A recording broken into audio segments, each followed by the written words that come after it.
A veces me quedo pensando cómo habría sido mi vida si mis papás no se hubieran divorciado cuando yo tenía 7 años. En ese entonces yo era solo Jimena Ríos, una niña común, viviendo con mi mamá, Sara Torres, y mi papá, Marcos Ríos, en una casa cómoda que habían comprado juntos en Coyoacán. Recuerdo esos años con una claridad rara: comidas en familia, domingos en el parque y cuentos antes de dormir, a veces leídos por mi papá y a veces por mi mamá. En ese mundo chiquito yo me sentía segura. Todo se rompió cuando se separaron. Mi papá se fue de la casa, pero nos la dejó. Y aunque ya no vivía con nosotras, se aseguró de que no nos faltara nada.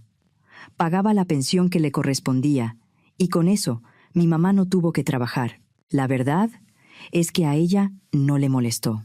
Se acomodó rápido a la idea de estar bien sin levantarse temprano para un empleo. Un año después, mi mamá conoció a Esteban. Al principio parecía buena persona. Llegaba con dulces cuando iba a vernos, hacía chistes, me preguntaba por la escuela y hasta intentaba caerme bien. Se casaron rápido, tan rápido que a mí me dio la sensación de que todo estaba decidido desde antes de que yo entendiera qué estaba pasando. Poco después nació mi media hermana, Cintia, y ahí fue cuando empecé a notar el cambio. Esteban empezó a mirarme distinto, como si yo estorbara. No era algo que mi mamá notara, o quizá no quería notarlo. Cuando ella no estaba, él soltaba comentarios como quien no quiere la cosa. ¿No extrañas a tu papá? Oye, ¿no te gustaría vivir con él? Yo tenía 12 años cuando escuché la conversación que me volteó la vida. Fue de noche. Yo me levanté por un vaso de agua. La luz del pasillo estaba apagada y la casa estaba en silencio, de ese silencio que te hace caminar despacio. Cuando pasé cerca de la cocina, escuché la voz de Esteban. Baja, firme.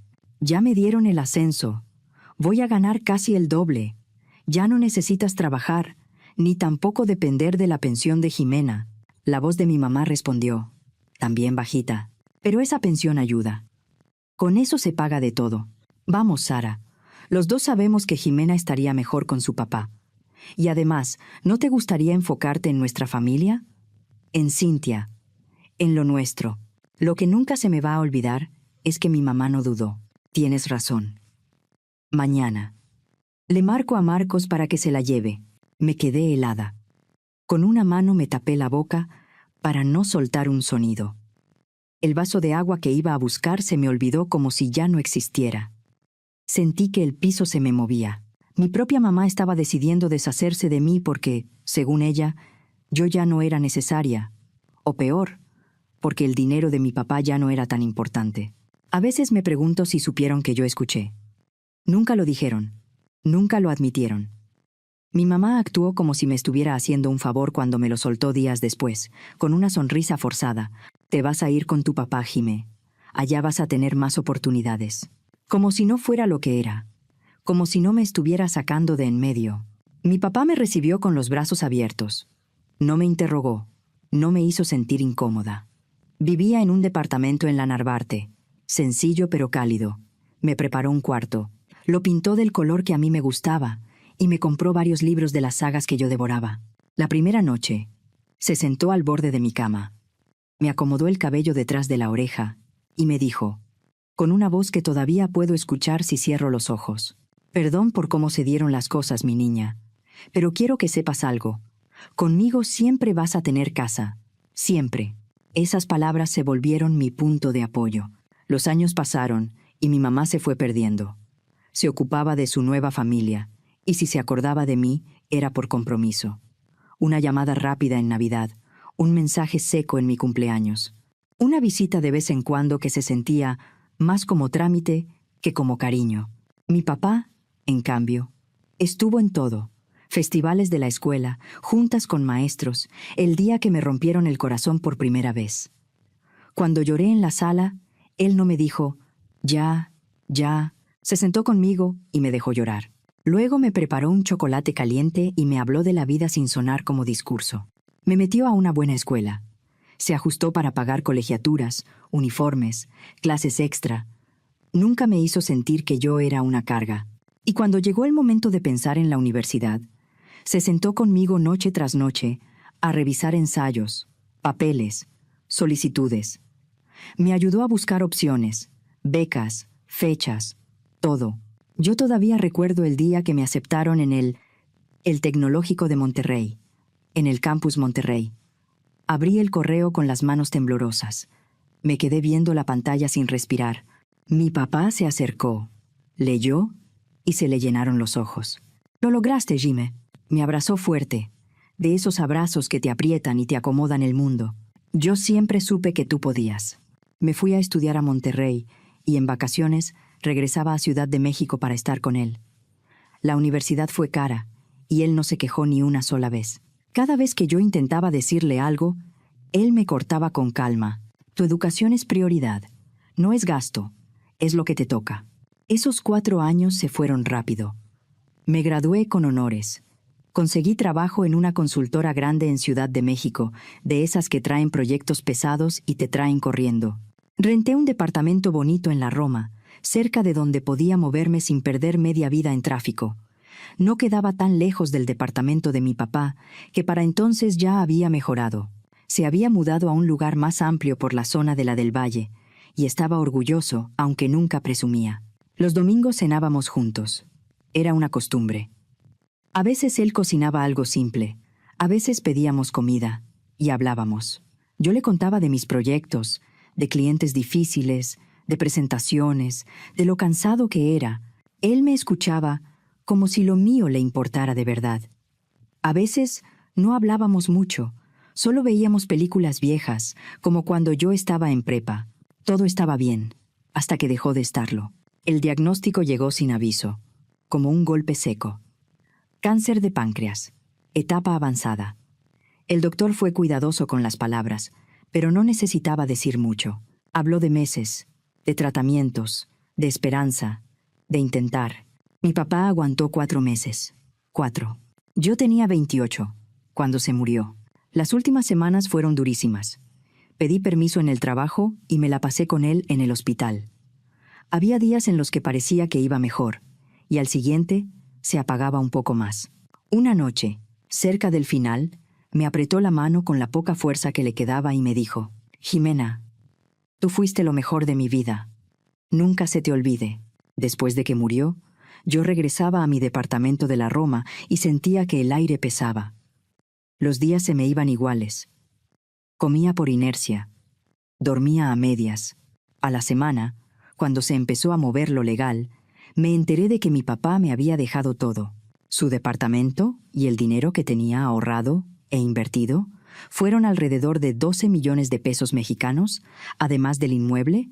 Mi papá había sido disciplinado con el dinero, de esos que guardan, invierten y no andan presumiendo. Yo no podía pensar en eso. Lo único que yo quería era que mi papá estuviera vivo. Un mes después del funeral, me mudé al departamento que él me dejó. No fue por lujo, fue por sentirlo cerca, por no cargar sola el silencio en otra casa. Ese mismo mes, mi celular sonó. Casi se me cayó cuando vi el nombre. Mamá, Jimena. Su voz venía dudosa. «Me enteré de lo de tu papá. Lo siento mucho. No había sabido de ella en años». Me quedé callada un segundo. «Gracias». Alcancé a decir: «Yo sé que no es buen momento, pero...». Se detuvo, como midiendo el siguiente paso. «Esteban también falleció hace poco. Un infarto». Hubo un silencio raro. «He estado pensando mucho en ti», agregó. No sé si fue el duelo, o si yo estaba tan sensible que me agarré de cualquier cosa, pero acepté verla. Quedamos de vernos en una cafetería de la Colonia del Valle. Un café se volvió otro, luego visitas. Y por primera vez en años volví a convivir con Cintia de verdad. Cuando era bebé yo apenas la había cargado un par de veces. Ahora ya era una joven. Tenía 19, saltando de entrevista en entrevista, sin dirección clara. Mi mamá trabajaba de cajera en un Soriana. Nada que ver con la vida cómoda que tuvo cuando yo era niña. Empecé a visitarlas varias veces al mes. Les contaba de mi trabajo, de mis viajes por proyectos, de escapadas a Querétaro o Valle de Bravo. Alguna vez sí viajé a Europa por trabajo y un par de vacaciones, no lo voy a negar. Y empecé a llevarles cosas, perfumes, ropa, detalles, cosas que a mí ya no me costaban como antes, pero que para ellas eran un lujo. Se volvió costumbre. Yo sentía que si llegaba con las manos vacías, estaba siendo mala, como si me tocara compensar algo.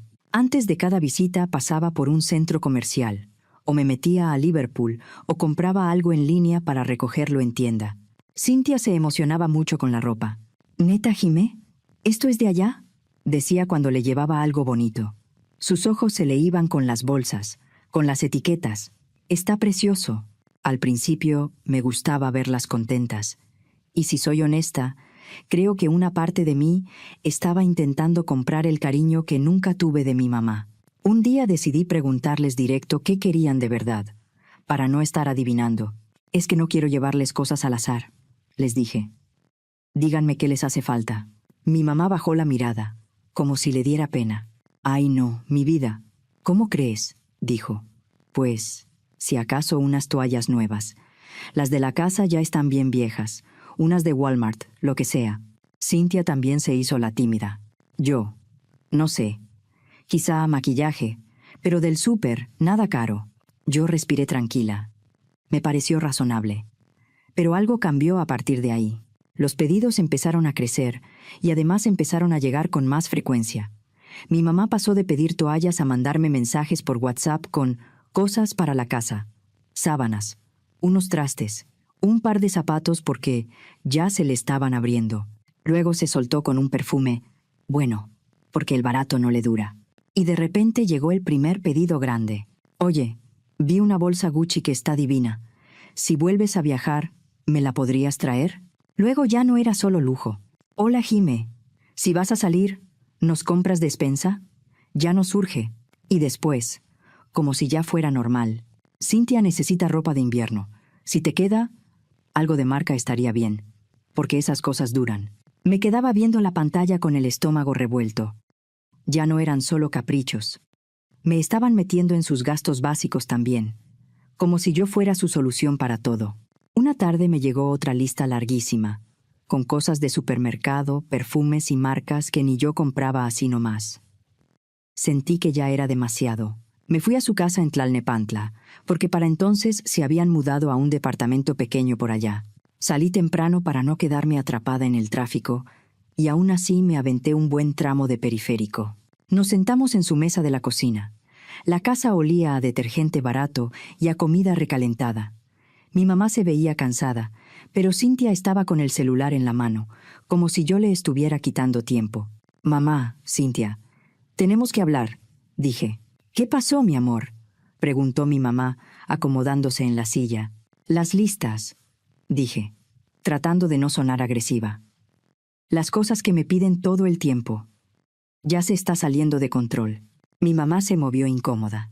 «¿Cómo crees? Si tú solita nos dices que…», empezó. Cynthia rodó los ojos. «Ay, Jimena, no exageres. Ni que te fuéramos a dejar pobre». «Ese no es el punto», respondí, intentando mantener la calma. «Sí, tengo dinero. Me va bien. Pero una cosa es ayudar, y otra cosa es que ya lo den por hecho». «¿Y qué?», me interrumpió Cynthia, levantando un poco la voz. «¿Vas a guardar todo para ti mientras tu familia batalla? Tú con tu departamento bonito, viajando, y nosotras contando monedas». Me ardieron las mejillas. «Cynthia, no es así». «Sí es así», insistió ella. «Tu papá te dejó un montón de dinero, y tú te haces la difícil. Estás siendo egoísta». «Egoísta». Esa palabra me pegó donde más dolía. Porque yo no estaba escuchando a Cynthia. Estaba escuchando a la niña de 12 años que oyó a su mamá decir que la iba a entregar, porque ya no necesitaba su pensión. Sentí el pecho apretado, y antes de pensarlo demasiado, lo solté. Ese dinero viene del único papá que sí me quiso, del que no me cambió como si yo fuera un estorbo cuando dejé de ser conveniente. La cocina se quedó en silencio. Mi mamá abrió la boca, pero no le salió nada. Cynthia me miró como si no supiera qué responder. «Es mi dinero», dije ya, de pie, con la voz firme, aunque por dentro me temblaba todo. «Y yo decido cómo lo uso». «Ah, qué buena hermana», soltó Cynthia con sarcasmo. «Qué bonito tratas a tu familia». Me fui. Cerré la puerta fuerte. Manejé de regreso con las manos rígidas en el volante, tragándome el coraje. Pasó un mes sin que me hablaran. Ni mensaje, ni llamada, ni listas. Una parte de mí se sintió herida, y otra parte se sintió en paz, como si por fin me hubieran quitado un peso. Hasta que un día sonó el teléfono. Era mi mamá. «Jimena, ¿puedes venir? Necesito hablar contigo. Es importante». Había algo en su tono que me inquietó. No era el tono exigente, era otro, como de urgencia real. Me ganó la preocupación y fui esa misma tarde. Mi mamá estaba sentada en la misma mesa. Se veía más apagada. Cintia estaba cerca, seria, sin el gesto de siempre. «¿Qué pasa?», pregunté, sentándome. Mi mamá tomó mi mano. «Fui al doctor, Jimena. Es mi rodilla. Me dijeron que necesito cirugía ya. Reemplazo total». Sentí que se me heló el estómago. «¿Qué tan grave es?». «Mucho», dijo ella, y la voz se le quebró. «Si no me la hago pronto, puedo quedarme mal. El doctor dice que podría terminar sin poder caminar bien. Y si no puedo trabajar». Me vino la imagen del hospital, de las máquinas, de mi papá apagándose. Me entró un miedo que no era solo por ella.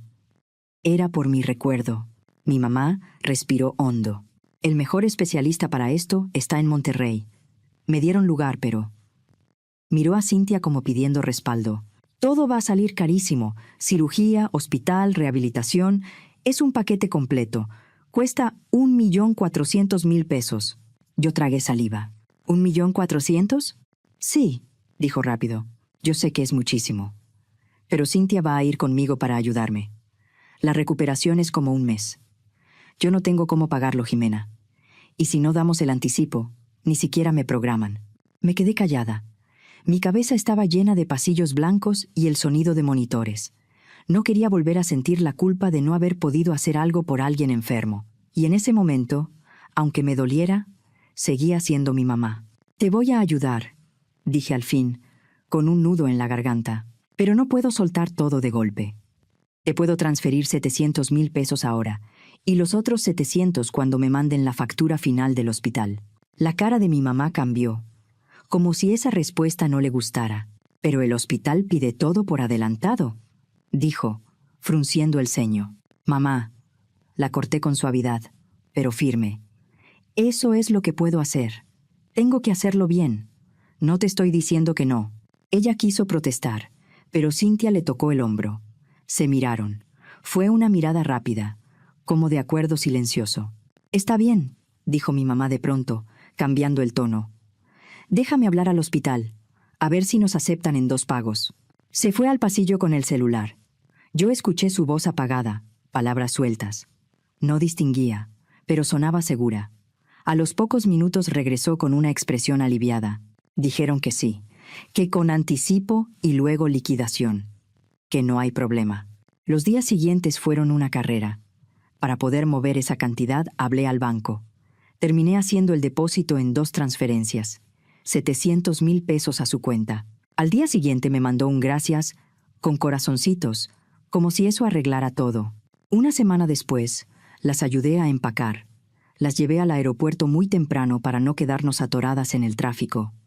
Las dejé en salidas, entre anuncios por altavoz y gente corriendo con maletas.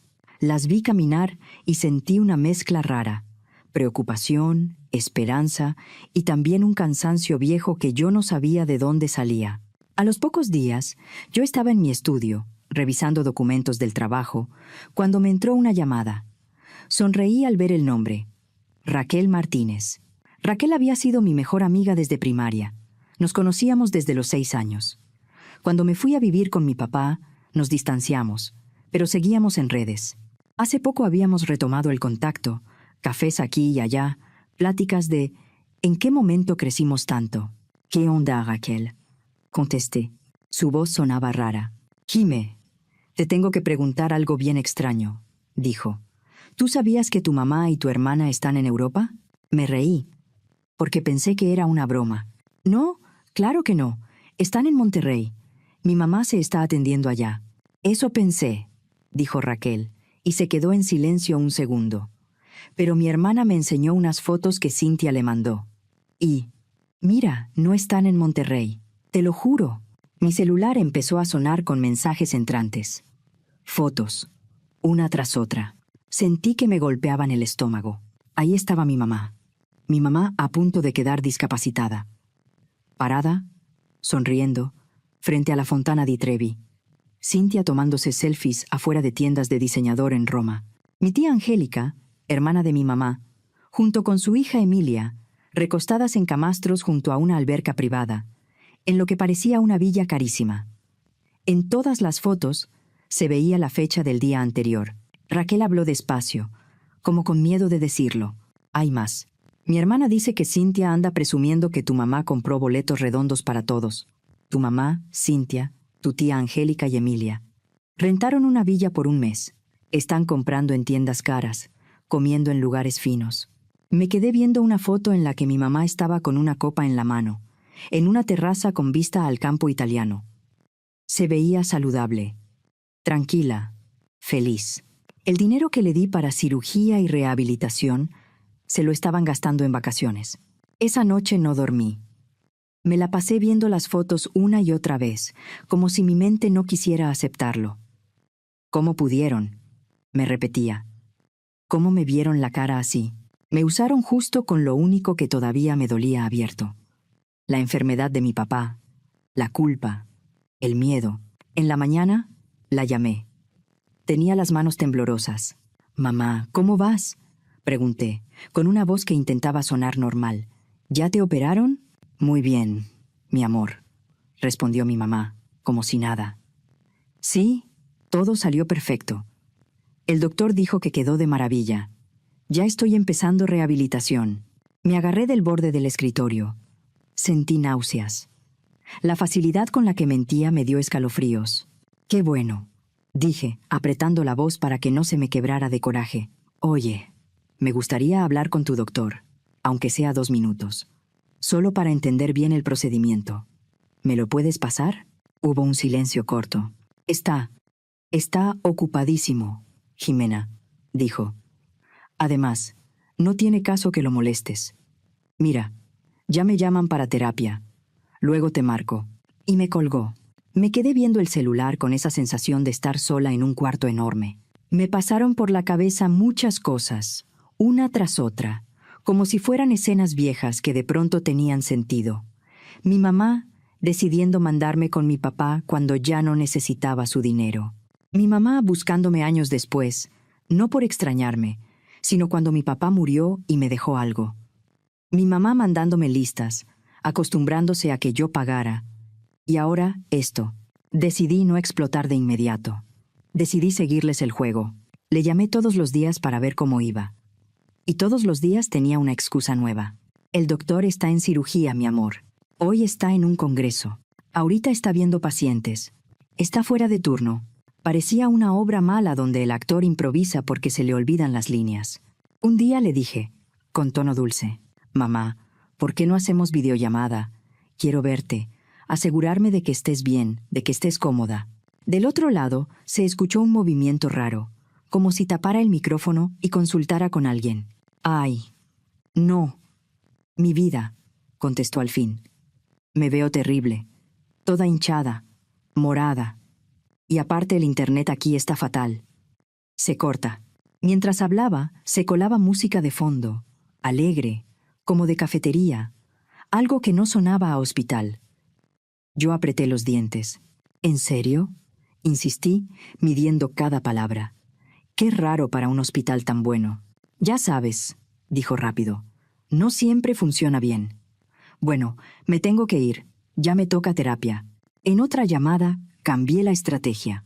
«Mamá, mándame la factura del hospital directo y yo hago la transferencia de lo que falta al hospital. Así es más fácil». «No», respondió demasiado rápido, demasiado fuerte. Luego bajó el tono, como corrigiéndose. «No, no hace falta. Mejor deposítamelo a mí y yo arreglo todo aquí. Ya me conocen». Ahí supe que no era duda. Era certeza. Dejé de llamarle. Las dejé con el silencio, para que sintieran tantito el vacío que yo llevaba años tragándome. Una semana después mi mamá me llamó, y yo vi la pantalla sonar sin contestar. La imaginé caminando de un lado a otro, sudando, calculando. Al rato llegó un mensaje. «Jimena, el hospital está pidiendo el pago ya. Dicen que si no, lo mandan a cobranza y puede afectar. Por favor, necesitamos el dinero hoy. Me tomé mi tiempo. Varias horas. Luego escribí. Claro, solo reenvíame la factura del hospital y lo pago en ese momento. No respondió. Se fueron 3 días sin una sola palabra. Yo sabía que estaban improvisando, hasta que llegó un correo a mi bandeja de entrada. Asunto. Urgente. Factura hospital. Venía un archivo adjunto. Lo abrí y casi me río, pero no de diversión, sino de incredulidad. No hicieron ni el intento de que se viera real. El encabezado estaba borroso, como copiado 1000 veces. La fecha era de meses atrás. El hospital decía estar en Monterrey, pero la dirección era de otra ciudad.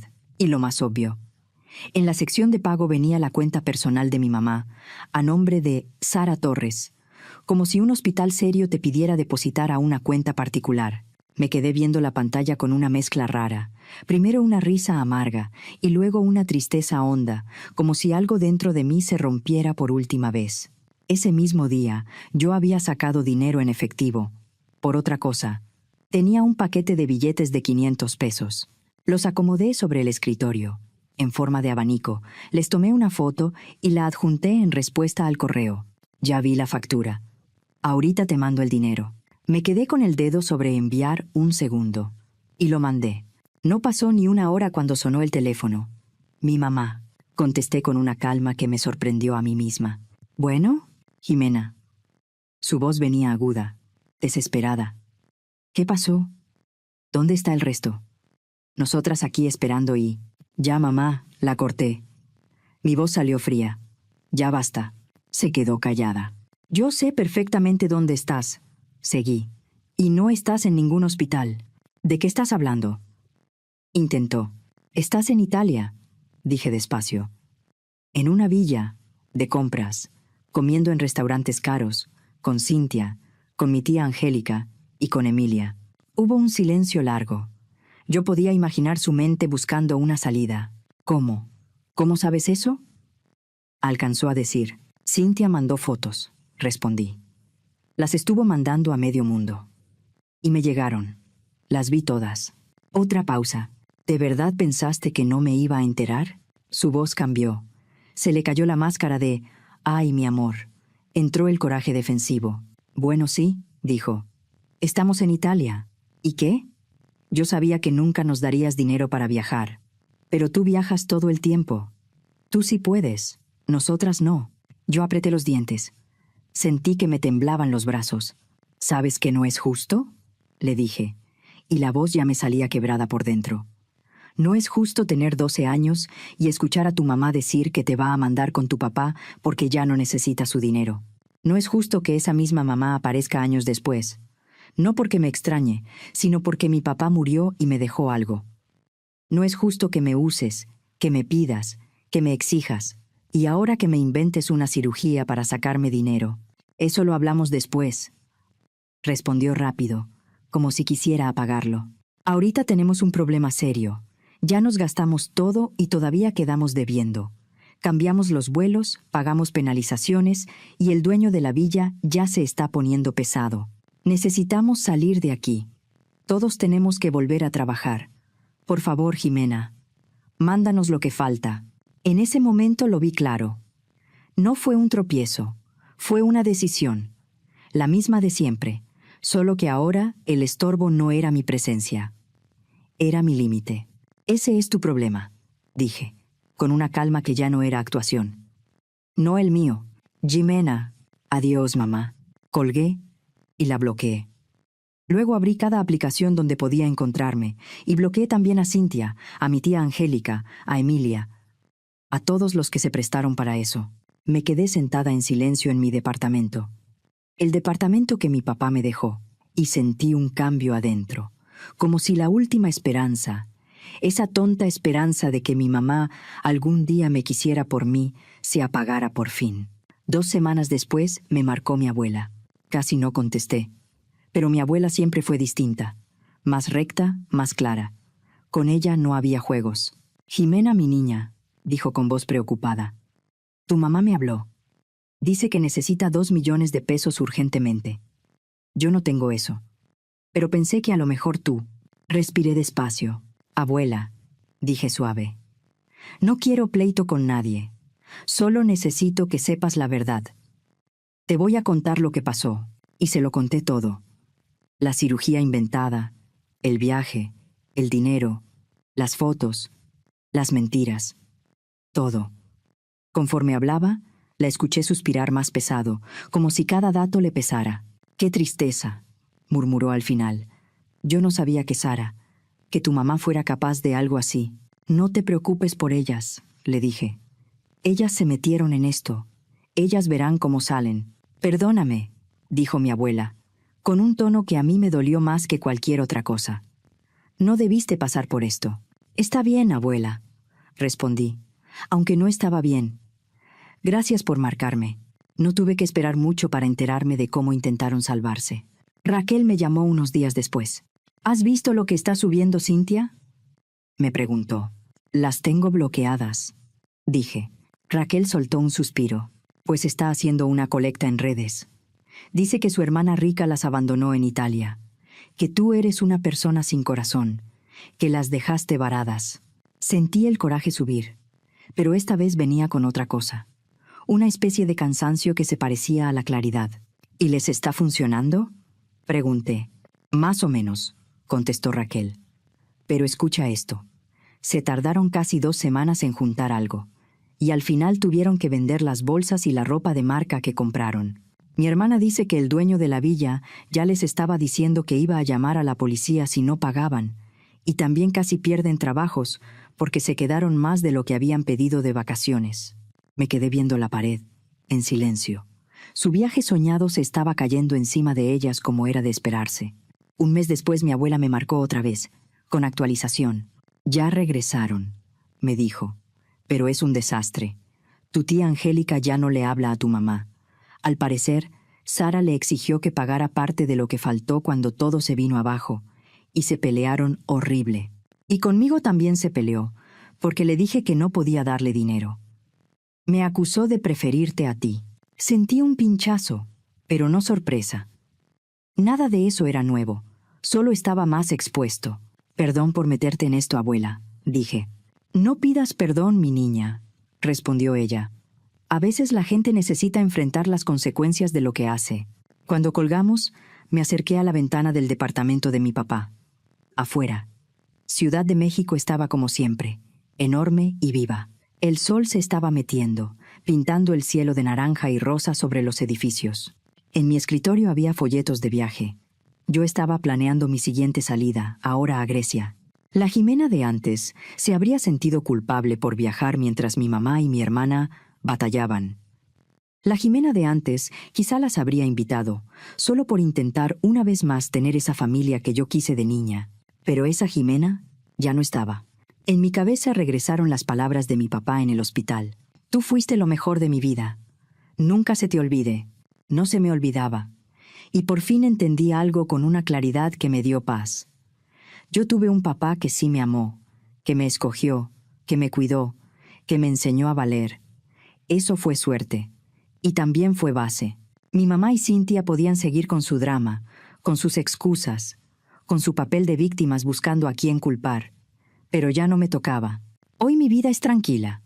Trabajo duro, viajo cuando quiero, y me rodeo de amigos que me valoran por quien soy, no por lo que puedo dar.